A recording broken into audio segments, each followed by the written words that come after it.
จะสับสนความมืดมนใจอ้างว้างสัมพันธ์เฮาจึงมาต้องจืดจางห่างคนละทางแต่ใจยังหวังไว้อยากบอกยังคอยกับหา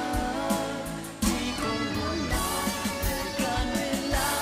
ยาวนานที่เจ้าจากไปอย่าปล่อยให้เหงาใจหากจงหวนคืนมา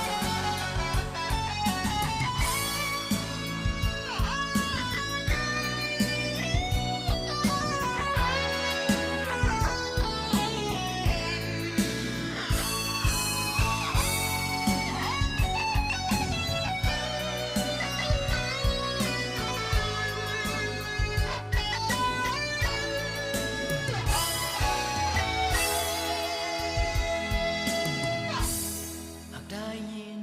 คงเข้าใจเจ้าจากไปข้างเงียบเหงาค่ำคืนดาวเดือนเป็นเพื่อนปลอบใจบนฟ้ากว้างไกลใจคันหนึ่งหวนหาอยากบอกยังคอยกับหาที่คงหวนมาแต่การเวลา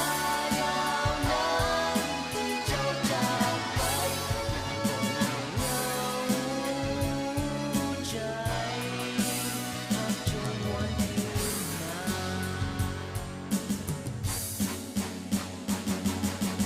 จง